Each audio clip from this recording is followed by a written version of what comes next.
Amigos, distinguidos señores, hoy es día 24 de octubre del año 2012 y venimos levantando unas secuencias en relación al alarmante momento en que existimos. Hemos tomado también la decisión de participar en un tema colateral, como lo venimos haciendo, en relación a todos esos movimientos que se están dando en este preciso momento con motivo de la situación económica, de salubridad pública, de inestabilidad, de guerra y de aprisionamiento a que nos tienen sometidos los sistemas políticos del mundo. Como lo evidencian y lo muestran muy elocuente y científicamente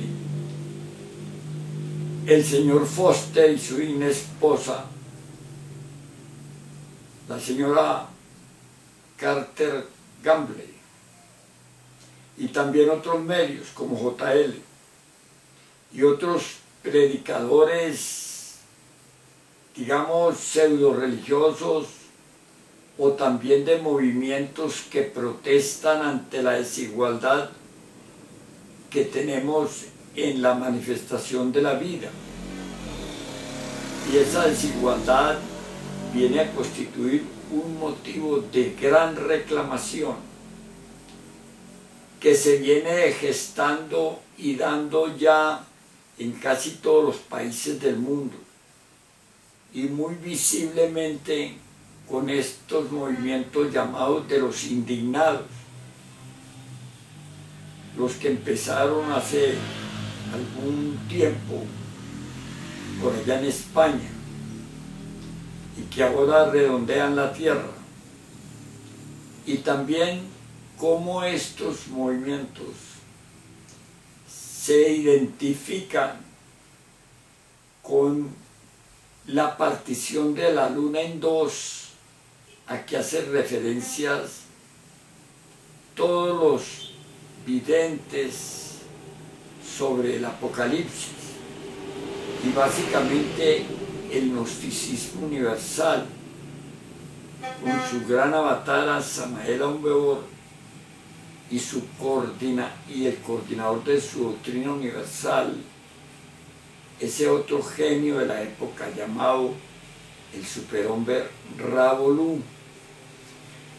Estos señores han podido verificar con toda puntualidad eso de la partición de la luna en dos, en referencia a que miren ustedes que todas estas naciones del norte de África, allá del Medio Oriente, han entrado en una convulsión, una revolución y una guerra por la desigualdad a que esos pueblos han sido sometidos por sus dictatoriales mandatarios o gobiernos.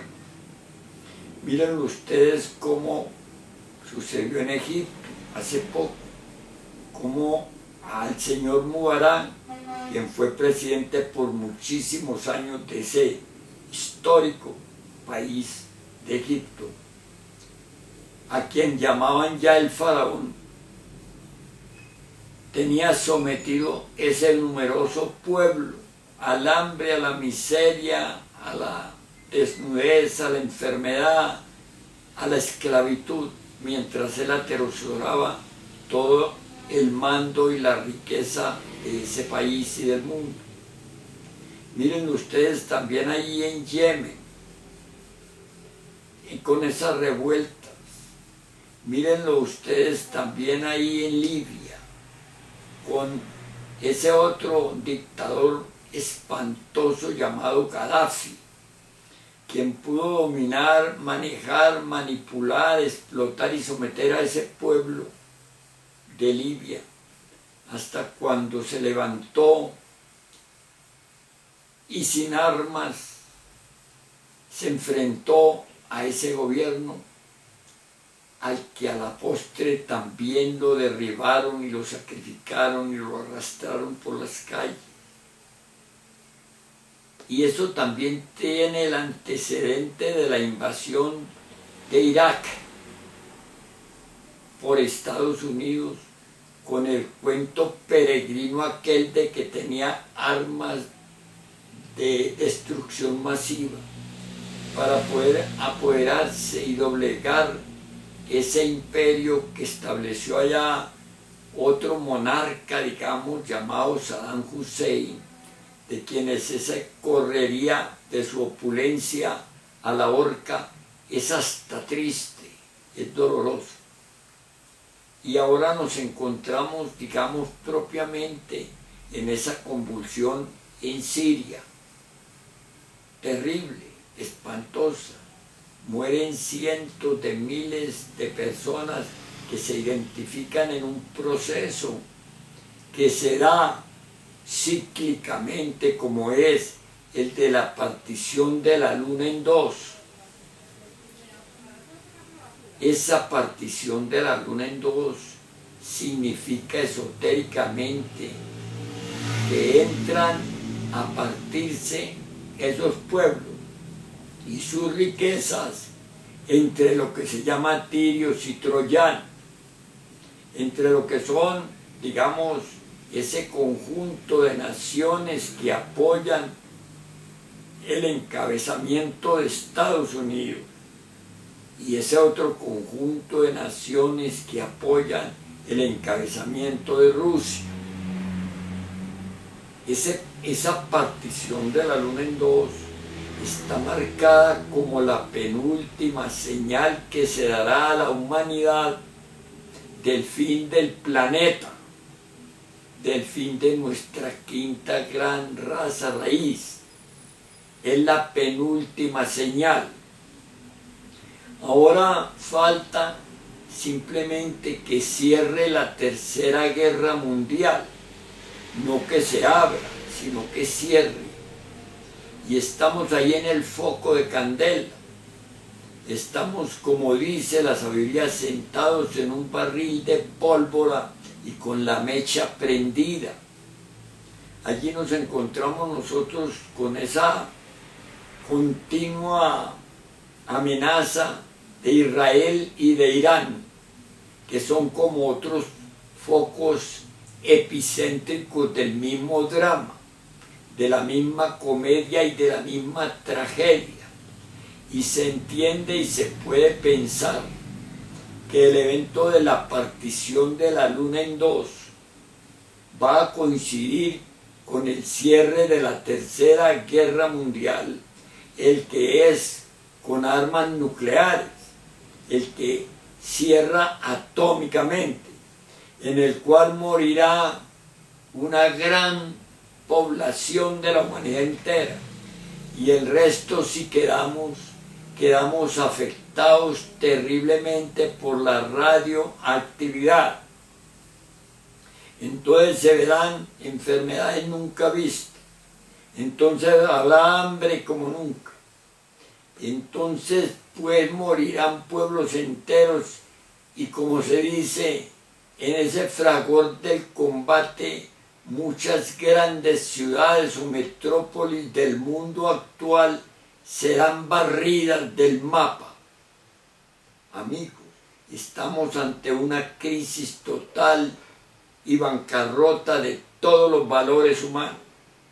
Estamos ante la segunda o la penúltima señal del fin de esta humanidad. La última se nos dice y se nos señala concretamente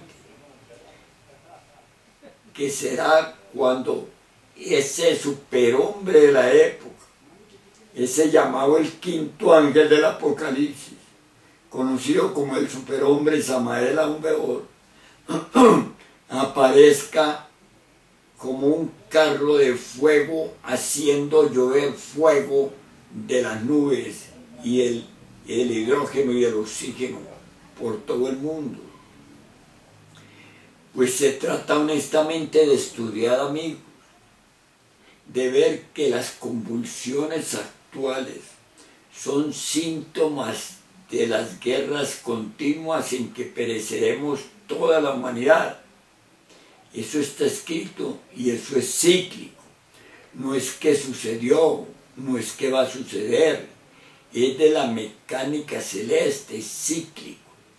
Se corresponde con nuestro estado actual, con nuestro mundo actual, con nuestra época de cierre de humanidad. Se corresponde con el fin que el planeta Tierra tiene en cuanto a que pierde su habilitación para sostener la vida. Ustedes pueden ver por todos los medios la crisis energética, la crisis de salubridad, la crisis del movimiento económico, la crisis humana. Y eso es a lo que se refieren estos señores cuando proponen, pues en sus documentales muy exactos, mostrarnos el momento en que existimos, ver qué medidas se toman, ver qué se puede hacer.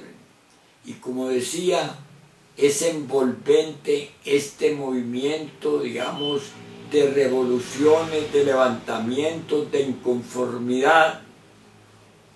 Ese es un hecho concreto que nos afecta a la fecha a todos. Pero es que esos son los estertores de la crisis de un mundo que agoniza.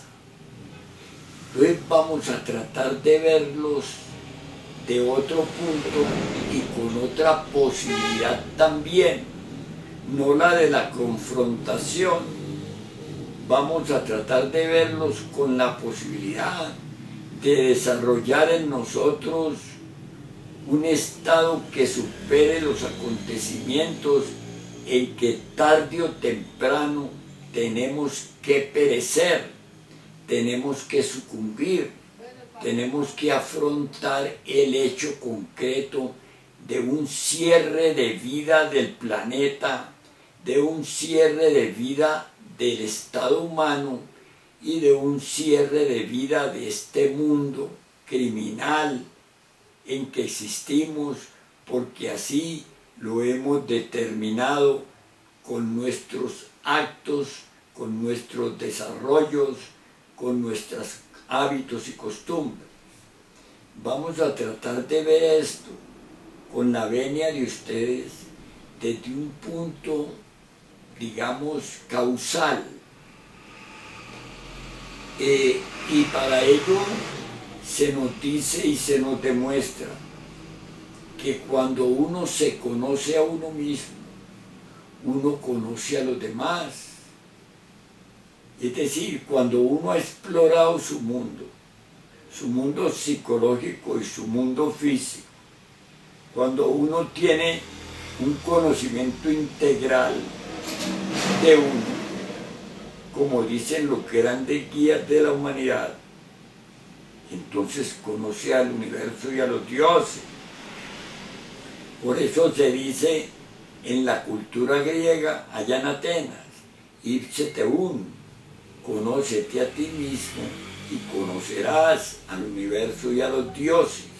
Es la hora de hacer estos aportes, este conocimiento que tiene la posibilidad de que trascendamos los estados en que nos encontramos, tan dolorosos, tan criminales, pero tan reales, y de que también podamos superar los acontecimientos espantosos a que estamos abocados día a día, con eso del cierre de la Tercera Guerra Mundial, con eso de las convulsiones allá en el África, en el Medio Oriente, y con eso de la inestabilidad mundial en que nos encontramos.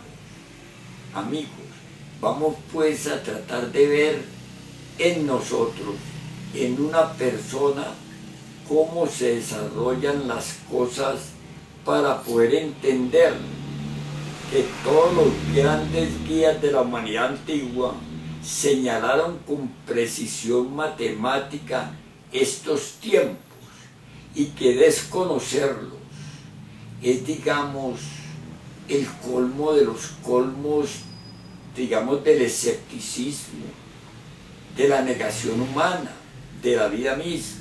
Porque ¿quién podría negar, por ejemplo, a Mahoma? Si Mahoma es un hecho evidente en la historia de la humanidad y de los pueblos y de la cultura, ¿quién podría negar que a él le siguen, le hacen devoción y le estudian cientos de miles de personas de todos los niveles sociales, de todos los estratos culturales? ¿Quién podría negar que esas culturas de nuestro Señor Krishna son apenas un relato? ¿Quién podría negar que la cultura del Buda sea un relato, una historia por allá del príncipe Sakyamuni, de la dominación de los reyes del Sakyamuni, de Gautama, el Buda? ¿Quién podría negar esto?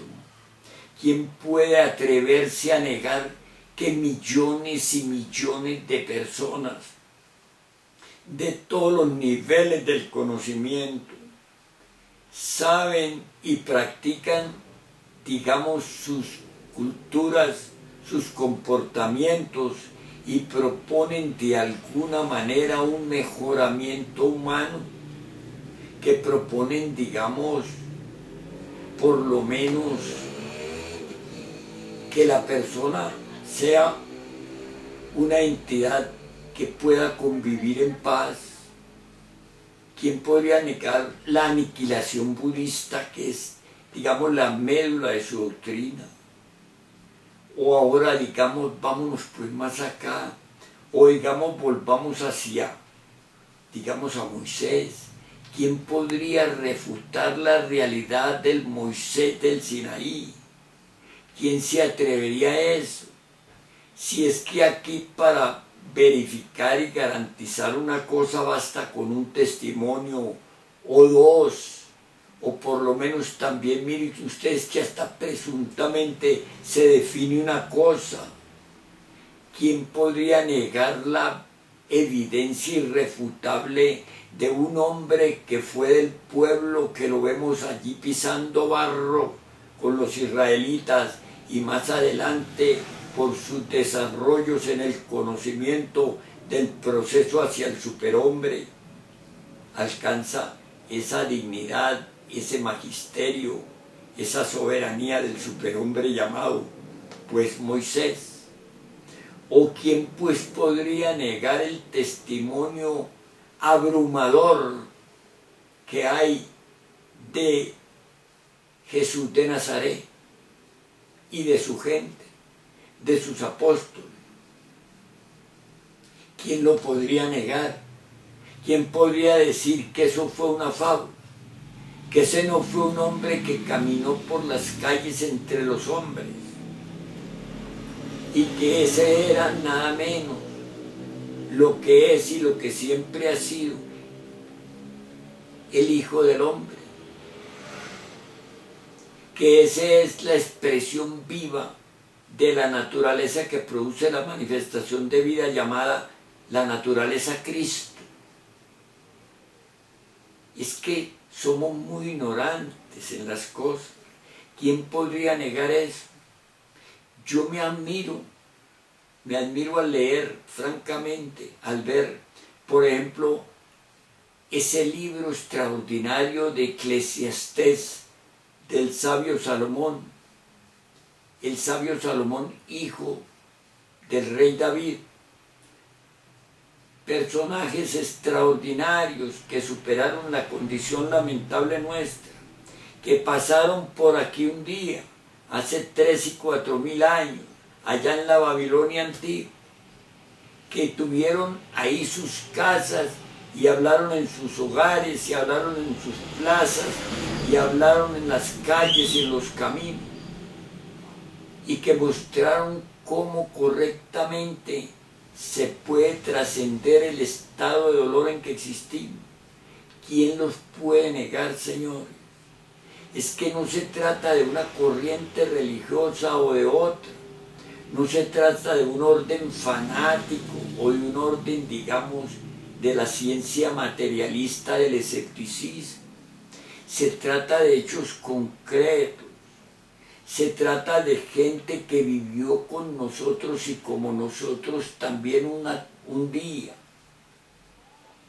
y que vinieron y sentaron los pilares de un conocimiento superior para que no perezcamos en el mundo en que existimos y para que comprendamos correctamente que todo lo que pasa son ciclos dolorosos de una mecánica de la naturaleza de la cual hay que salir, pero que no teníamos hasta hace poco una orientación precisa, científica, filosófica, religiosa y artística, que nos diera ese empujón en el conocimiento para poder salir de aquí.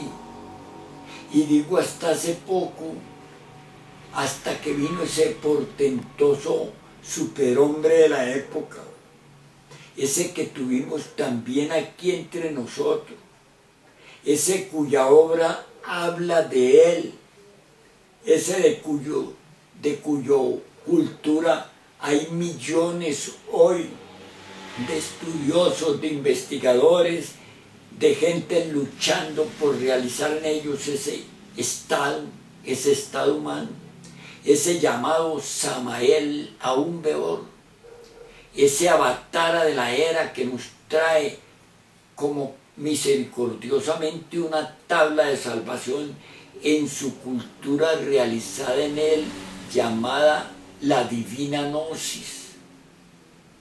Pero ¿por qué negamos el conocimiento, amigo? ¿Por qué vamos a decir que el Buda no fue el Buda y no es el Buda? ¿Por qué vamos a negar que ese decálogo del Corán no es el decálogo de la búsqueda del perfeccionamiento humano para salir de aquí? ¿Por qué vamos a negar que el Rig Veda o que el Mahabharata o que los libros civilinos?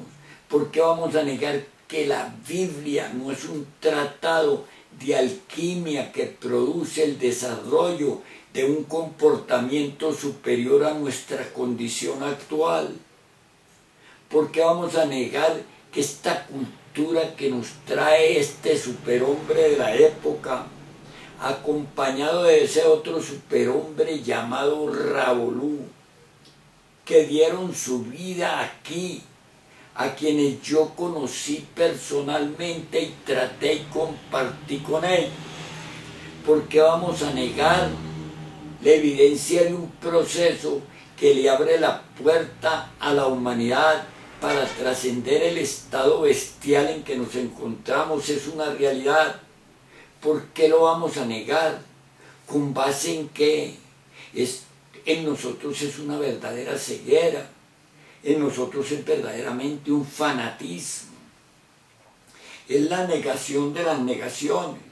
Bueno, es aceptable también eso por la condición lamentable en que nos encontramos. Yo digo que el señor Foster señala que un día vio determinados acontecimientos que le permitieron quitarse la venda de los ojos. Yo digo que el señor J.L., por ejemplo, en sus programas clama, reclama, pide, solicita un medio, una clave, una fórmula de salir de aquí. Y aquí está la fórmula. Y no es una religión, amigos, porque la gente le tiene como apatía al término religión. Como se ha especulado y explotado y pisoteado tanto las culturas superiores con eso del materialismo dialéctico, con eso del fanatismo.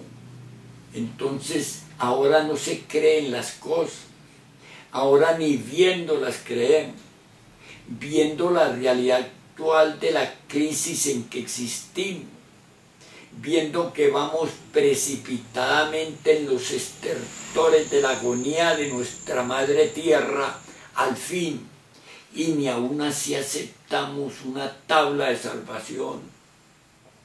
¿Por qué somos tan ciegos, pues? ¿Por qué si nos quitamos la venda seguimos ciegos? Amigos, yo quiero hacer una reflexión con ustedes y compartirla.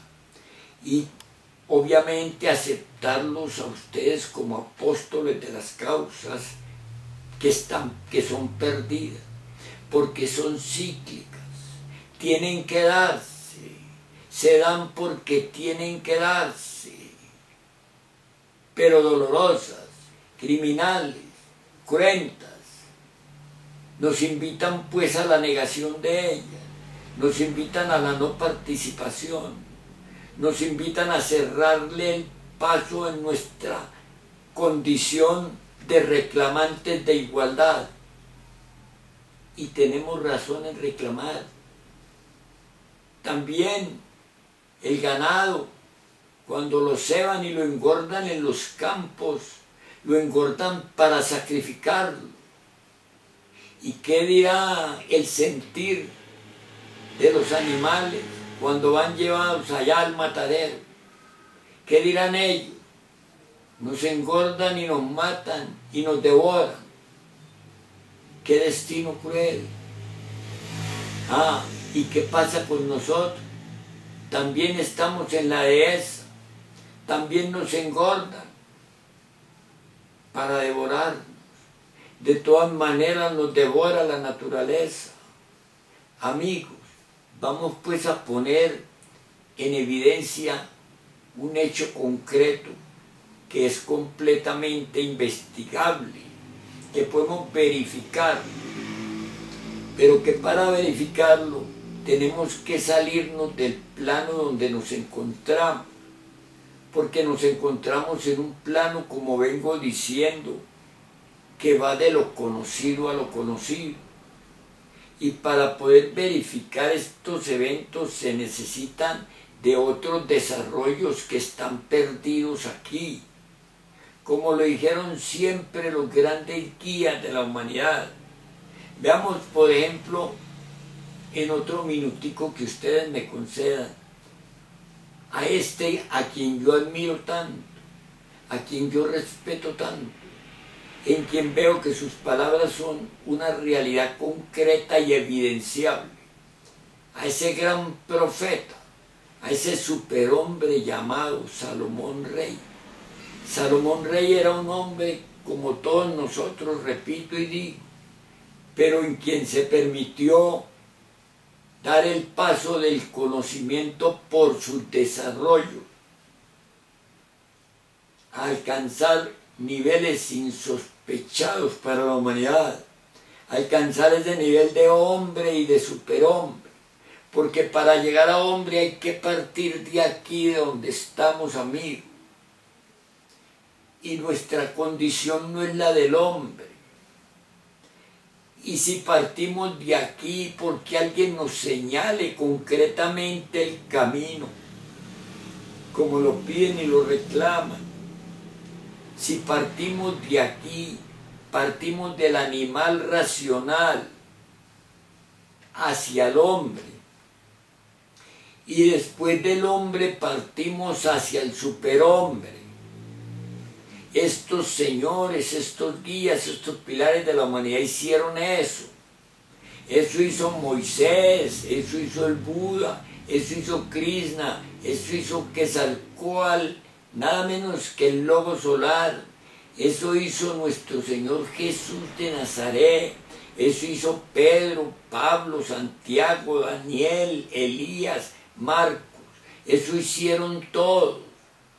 Tuvieron la oportunidad de quitarse la venda del estado de lo conocido a lo conocido, y entonces marcharon dentro de ellos mismos al encuentro con el hombre y al encuentro con el superhombre. Y esa es la cultura que nos traen ahora estos superhombres de la época, Samael Aumbeor y Raulú. Son genios de la época, son superhombres, pero eran como nosotros. Yo los conocí, yo los recuerdo, yo conversé con ellos y recibí instrucción de ellos, no como una doctrina, digamos, fanaticoide, no como una cultura, digamos, separatista, sino como el conocimiento que conduce del estado humanoide al estado hombre y del estado hombre al estado del Hijo del Hombre. Es una cultura a realizar aquí, porque si yo aquí no realizo mis pasos, nadie lo puede realizar por mí, amigo. Y entonces les decía de este sabio Salomón Rey, ¿y qué dice él en ese libro? ¿Qué dice en esa obra? ¿Qué nos deja allí? Hace ya más de 3000 años escrito. ¿Qué nos dice? Nos dice vanidad de vanidades y todo vanidad. Y aquí todo pasa. Aquí mueren los pobres y mueren los ricos. Mueren los blancos y mueren los negros. Aquí morimos, digamos, los ignorantes y los ilustrados. Aquí, digamos, vean ustedes cómo perecieron hace poco, perseguidos por otros, ese Saddam Hussein, ese soberano, cómo pereció Gaddafi, cómo está ahora encarcelado y sometido a muerte el faraón este allá de Egipto.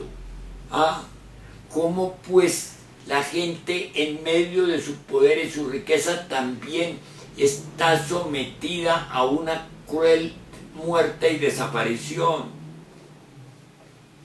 Entonces aquí todo es vanidad, aquí todo es temporal, es fugaz, es efímero. De modo que nuestra lucha está mal enfocada, amigo. Nuestra lucha tiene que ser contra nuestros hábitos y costumbres.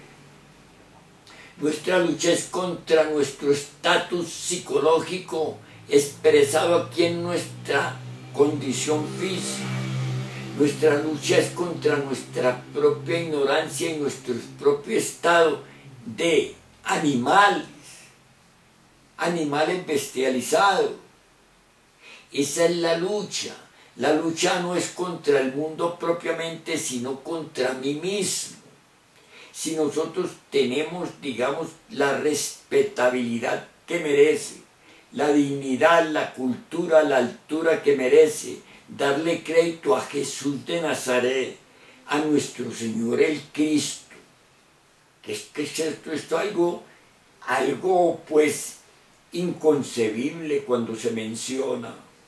No al Cristo de estas corrientes pseudo-religiosas y de espiritualizantes del mundo, al Cristo Jesús de Nazaret, a esa magnificencia, a ese poderío cósmico llamado Jesús de Nazaret, a ese hombre de superhombres, a ese rey de reyes, a ese que en él encarnó todos los poderes y todas las magistraturas del conocimiento.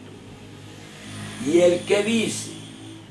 Él dice, niégate a ti mismo, toma tu cruz a cuestas todos los días y sígueme. Y si nosotros traducimos esto en las palabras actuales, estamos diciendo que tenemos que quitar de nuestra naturaleza lo que es perverso, que tenemos que quitar de nuestra naturaleza la ignorancia, que tenemos que liberarnos de nosotros mismos, porque nosotros mismos honestamente somos los que destruimos nuestro propio cuerpo. Así que nos toca pues estudiar concretamente que si yo cambio, cambia el mundo. Pero de eso no tenemos una idea muy clara debido a la confusión reinante, a tantas sectas, a tantos órdenes, a tanto intelectualismo. Porque es que, amigos, hay dos parámetros que definen todo, absolutamente todo en nuestra época y todo en lo que viene de esta vanidad de vanidades. Y esos dos parámetros que definen son el estado Cristo.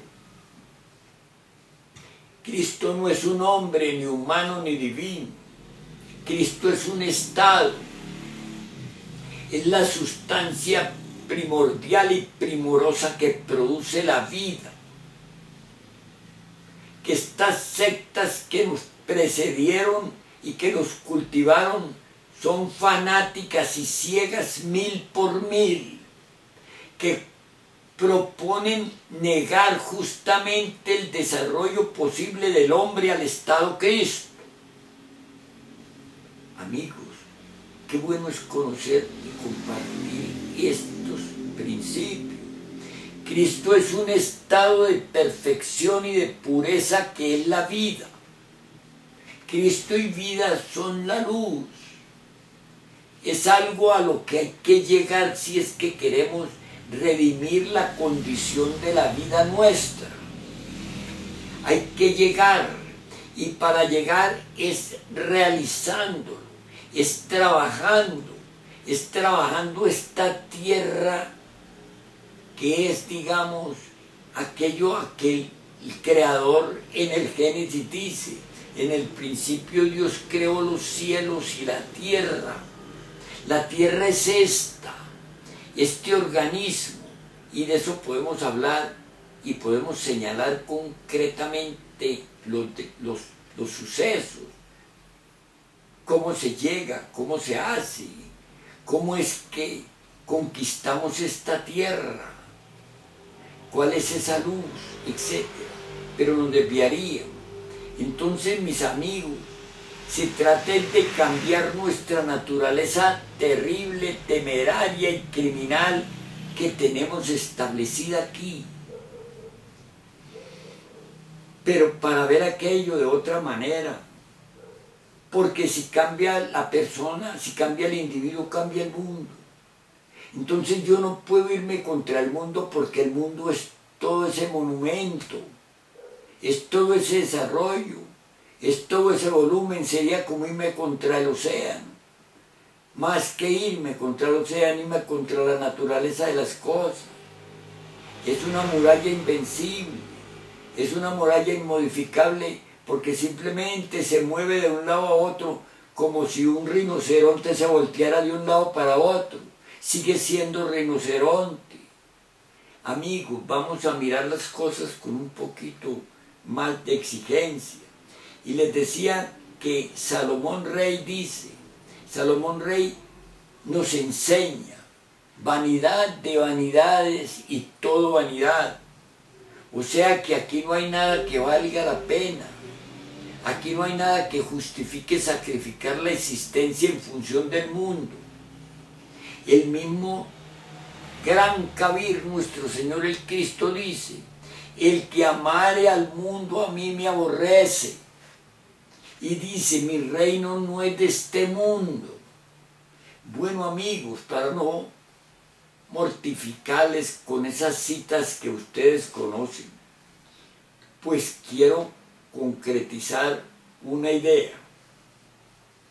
El mismo Salomón Rey nos dice, pues, al abrir este libro maravilloso del Eclesiastés, al abrirlo científicamente, al abrirlo con ojos de estudio, al verlo con mente abierta, sin someterlo a A ni B de las filosofías religiosas o de las, digamos, sectas. Miren el nombre, sectas, que lo tienen todo codificado, amarrado y como si fueran dueños de eso. La Biblia, vuelvo y digo, desde la A hasta la Z es un tratado de alquimia. Y esto lo podemos nosotros evidenciar y demostrar paso a paso. No es algo para creer, ni algo para rezarle, ni para ponerla en un altar. No, es algo para comprender, no es para opinar, para conceptuar, para traducir. No, es un hecho concreto, realizable en todo aquel que quiera trascender el estado de animal al estado de hombre. Amigo, y dice pues Salomón Rey, refiriéndose a todo esto, señala concretamente que todo lo que es lo que ha sido. Él dice, no veo nada nuevo bajo el sol. Esto es textual de él. O sea que me está diciendo que vino de nuevo acá al mundo y no ve nada nuevo en el mundo, porque aquí todo está bajo el sol. Y dice, no veo nada nuevo bajo el sol.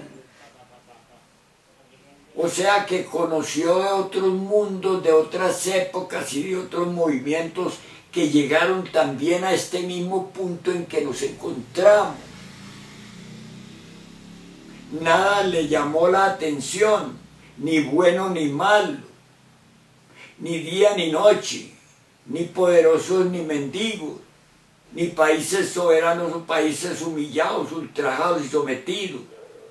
Él vio el desarrollo natural de algo que antes hubo.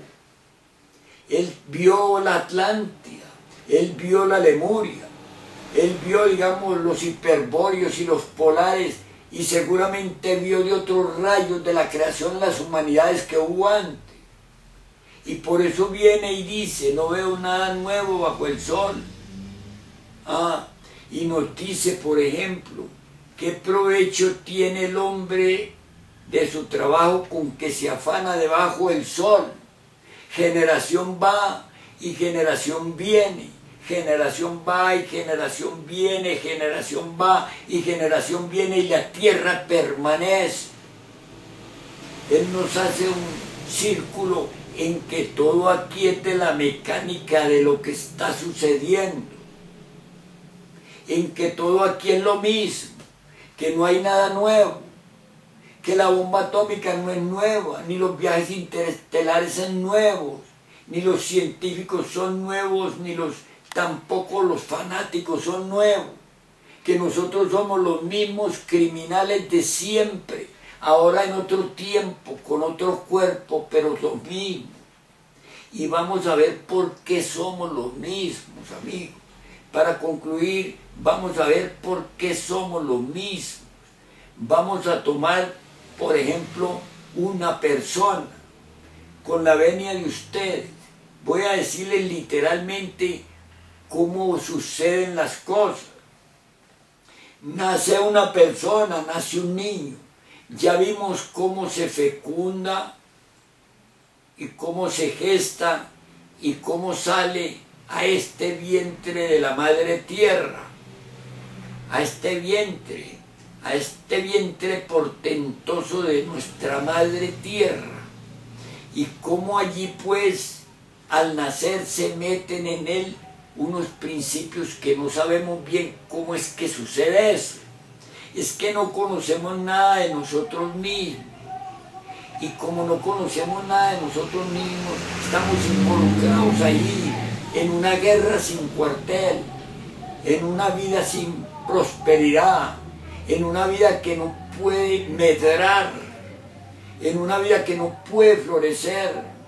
Estamos, digamos, en un peldaño, digamos, de lo externo, de lo público, en un encierro, que es lo que yo quiero participar y explicar como para una apertura colateral a la lucha de estos héroes actuales, a la lucha de estos, digamos, apóstoles que dan su vida y su patrimonio y que entregan todo su desarrollo y su conocimiento a los medios, a ver cómo a la gente le hacen ver la situación en que estamos. Y yo estoy presentando algo colateral, algo que honestamente resuelve la situación de uno y de todos. Y entonces vemos mis amigos,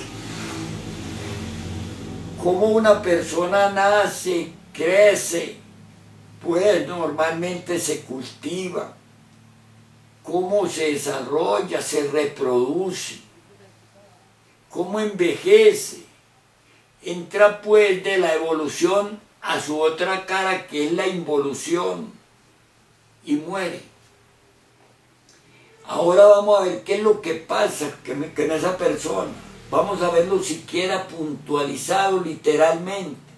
Podemos detallarlo, pero para no fastidiarles con un tema excesivamente largo, vamos a señalar nada más esto. Muere la persona. ¿Qué fue lo que murió? Murió el cuerpo físico de la persona. No murió la persona, honestamente. Para decirlo, digamos, poniéndome yo de ejemplo, cuando muero, no muere el que habla, no muere el que aquí da el discurso, no muere el que aquí emite su forma de pensar por la máquina orgánica, por el cerebro. No muere tampoco la vida en mí que soporta mi existencia. Muere el cuerpo, muere la máquina orgánica, muere este esplendoroso vehículo de perfecciones desconocido hasta para el sabio más grande del mundo. Muere el cuerpo, pero este cuerpo tiene un asiento vital en el cual se sostiene su propia naturaleza. Ese asiento se llama el fondo vital o cuerpo vital. Estoy diciéndoles linealmente, mis amigos, estoy invitándoles para que estudiemos punto a punto cada cosa. Muere pues el cuerpo y muere el fondo vital, que es como la parte tetradimensional de este cuerpo. Y también se va lo que se llama la personalidad con esa muerte. La personalidad en nosotros es aquella característica psicológica que nos distingue, es aquel rasgo de nuestro comportamiento que se forma y se establece en los 7 primeros años desde que nace, y se establece esa personalidad. Ese es un cuerpo energético que es visible y tangible con otros sentidos. Entonces muere la persona y muere con su cuerpo vital, y también pierde su alojamiento, su habitáculo, la personalidad. O sea que 3 cosas van a morir: el cuerpo físico, el fondo vital o tetradimensional del cuerpo físico, y la personalidad que lo caracterizaba, que lo distinguía. Esos 3 factores, esos 3 fundamentos de mi manifestación de vida, cuando se acaba su tiempo, por A o por B, muere como una forma tridimensional el cuerpo, y va al panteón. La expersonalidad que lo caracterizaba no muere, no se desintegra inmediatamente. Esa va desintegrándose lentamente también en el tiempo. El estudio de estas expersonalidades es maravilloso, porque es el estudio que permite conocer esos fantasmas que asustan a la gente. Amigos, y esas 3 partes de este organismo van al panteón o cementerio cuando muere el cuerpo. Pero dentro de mí está, digamos, mi entidad psicológica. Está lo que piensa, está lo que siente adentro, están mis emociones, mis pensamientos, mis esperanzas, están mis engaños, mis desengaños, pues está lo que llamo el amor, están mis pasiones, mis afanes. Está un mundo tremendamente grande, ese mundo tremendamente grande, ese paquete que va agarrado a la esencia que es mi alma, no muere. Ese no se va al panteón, ese no va a la incineración, ese es de una naturaleza que no lo quema el fuego común y corriente, que no lo quema el horno crematorio, que cuando alguien lo condena a ser quemado en la silla, no lo queman, que cuando a alguien le cortan la cabeza, no lo matan. Esa parte, ese paquete, es pues lo que constituye mi persona psicológica actual, mis expresiones, lo que por mí habla, lo que por mí siente, lo que por mí proyecta, lo que por mí reza, todo aquello, lo que por mí cree o niega, lo que en mí forma el escepticismo o forma la fe ciega o el fanatismo, ese estado psicológico, ese núcleo psicológico, ese no muere con la muerte, ese va a la eternidad, porque mi cuerpo físico es tridimensional en el mundo tridimensional en que existo y en el que tengo los sentidos para experimentar este mundo. Pero mi cuerpo físico con mi mundo muere en otro espacio que se llama el tiempo. Y este espacio que se llama el tiempo es la cuarta vertical, es la cuarta coordenada. O sea que yo tridimensional vivo en lo tetradimensional del mundo, vivo en el tiempo. El tiempo es también una coordenada, es la cuarta coordenada. El tiempo es pues algo que es posible explorarlo en los registros acásicos de la naturaleza. Entonces, como cuerpo físico tridimensional, vivo en tres dimensiones, alto, ancho y grueso. Ese soy yo en tres dimensiones. Esto es tridimensional, esto es tridimensional, todo aquí es tridimensional porque es a mis sentidos lo que mis sentidos son a esto. Ese es el mundo de la exploración mía, de mi cuerpo, de mi organismo. Pero mi organismo, mi cuerpo vive en el tiempo, vive pues su tiempo en el tiempo. Y cuando este cuerpo muere, se va del tiempo, se va de la cuarta dimensión y se mete o cae a la quinta dimensión o la eternidad como se conoce. ¿Y quién es el que cayó a la quinta dimensión o a la eternidad? No es el cuerpo, no es tampoco el fondo vital, no es la expersonalidad. Lo que cayó allá es ese manojo, ese grupo psicológico que por mí se expresa, que aquí vive y que aquí me desgasta y me acaba.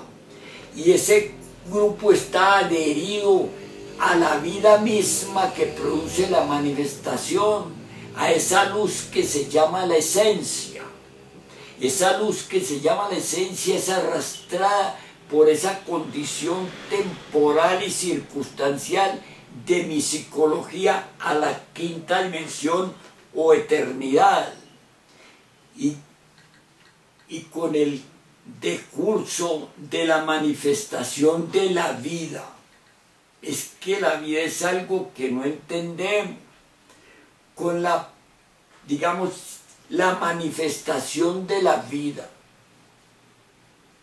vuelve pues de acuerdo a la ley, conforme a la ley del eterno retorno de todas las cosas y a la ley de la recurrencia. Vuelve la naturaleza divina, vuelve la madre natura, vuelve el creador, y en esa salvaje naturaleza de la manifestación le dotan de otro cuerpo, le traen y le construyen otro cuerpo que viene saturado con esa naturaleza que está en la eternidad, con esa naturaleza de vida de esa alma. Está saturado otra vez un huevo que va a a gestarse en una matriz y vuelve aquí a la vida una criatura. Y cuando esa criatura vuelve aquí, esa criatura se corresponde con esta alma. Y esta alma, este paquete, este manojo, lo que es el alma, cuando respira la criatura aquí, ya en el vientre de nuestra madre tierra, cuando ese niño aparece, respira, entonces ahí vuelve y se mete esa alma, se mete aquello que había muerto, pero que no había muerto, lo que se había ido a la eternidad, lo que había sido pues arrojado a la quinta dimensión, vuelve y se mete en el cuerpo nuevo que la naturaleza le dota. Vuelve el alma a su casa, a su morada, que es esa nueva criatura, sea en el oriente o en el occidente, en el norte o en el sur, conforme a leyes de la vida y de la muerte. Y viene y se mete ¿quién en esa criatura?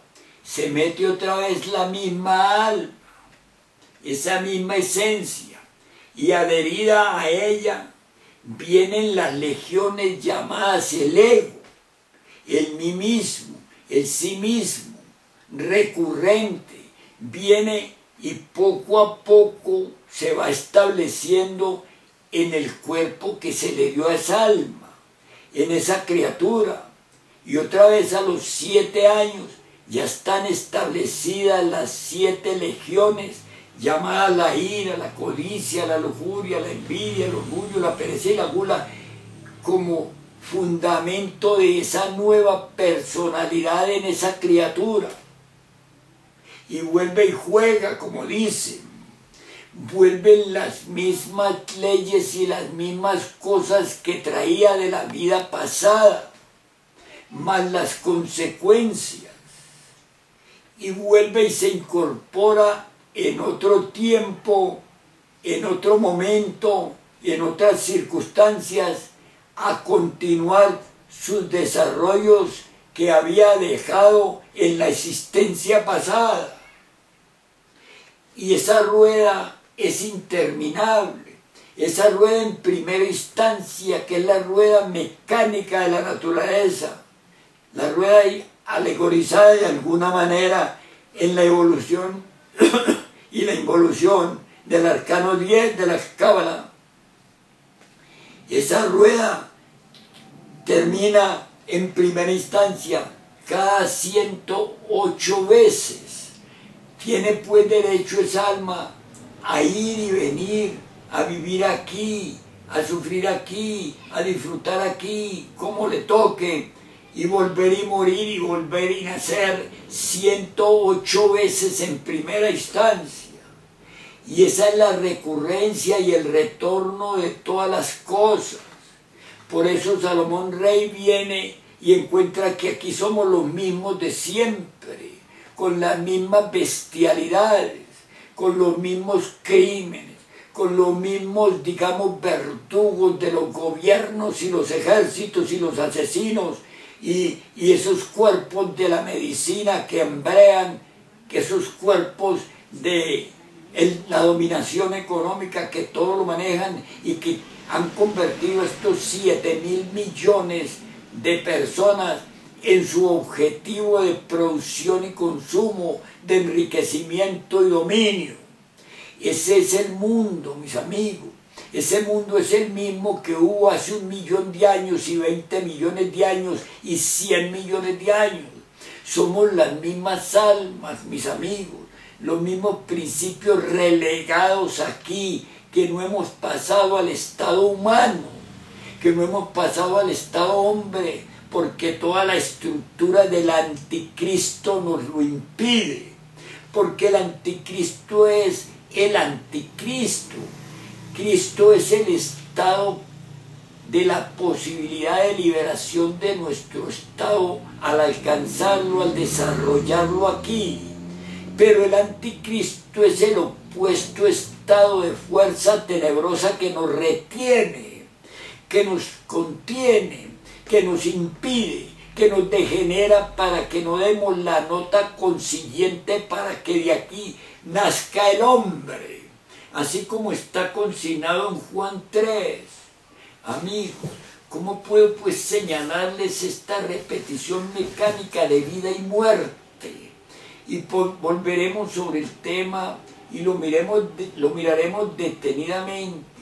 Amigos, quiero solamente señalarles la rueda del samsara, la rueda del dolor, la rueda del sufrimiento, la rueda del hambre, la rueda de la miseria, la rueda de vida y muerte en primera instancia.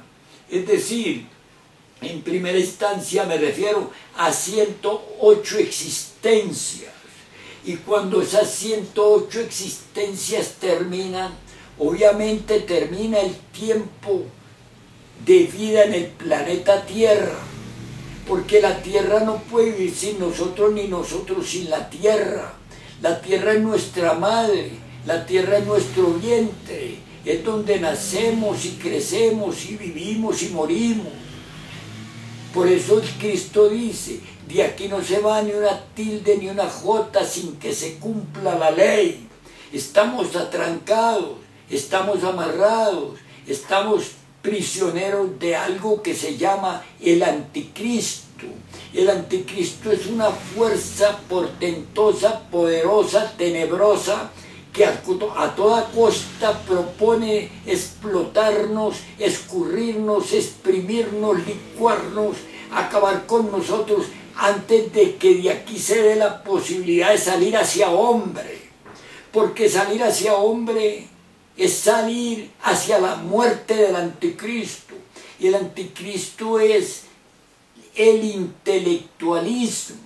El anticristo no es un hombre, no es una persona, no está aquí ni allá, nos posesa a toda la humanidad, es el intelectualismo. El intelectualismo es lo opuesto del cristianismo. El intelectualismo es el desarrollo brutal y bestial de la forma animalesca que en nosotros hay.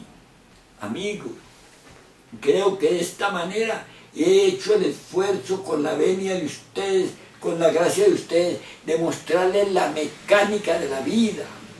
No mío, ese conocimiento es del gnosticismo universal, es de esa portentosa doctrina de la última cultura que recibimos, que permite que aquí podamos crear al hombre para salir de aquí. Es esa cultura entregada a nosotros por ese portentoso superhombre de la época, ese Moisés de la época, ese Quetzalcóatl de la época, ese Buda de la época, ese Cristo de la época llamado Samael, aún peor, y ese regente del orden y de la ley llamado el superhombre Raulú. Ellos nos han entregado esta cultura. No es para pobres, ni para ricos, ni para blancos, ni para negros. Es para la humanidad entera, mis amigos. Y ustedes están luchando como apóstoles por una mejora de la humanidad. Y yo estoy colateralmente invitándoles al desarrollo del conocimiento que va del hombre terrenal al hombre celestial, que va del hombre celestial al Hijo del Hombre, que tiene documentación precisa, matemática y científica, verificable desde todos los ángulos del saber y el entender de nosotros. Amigos, ¿cómo puedo pues participar con ustedes y negarles el principio que conduce al hombre? Estoy pues con ustedes, pero con bases sólidas, con principios que nos permiten no solamente afrontar con resignación, afrontar con entereza lo que nos toca en el decurso de que no veo nada nuevo bajo el sol, pero también con la posibilidad de la liberación de que hablan todos los profetas del conocimiento auténtico. Amigos, hasta la próxima entrevista. Están invitados. Las puertas están abiertas. Continuaremos con este tema un poco más. Muchas gracias.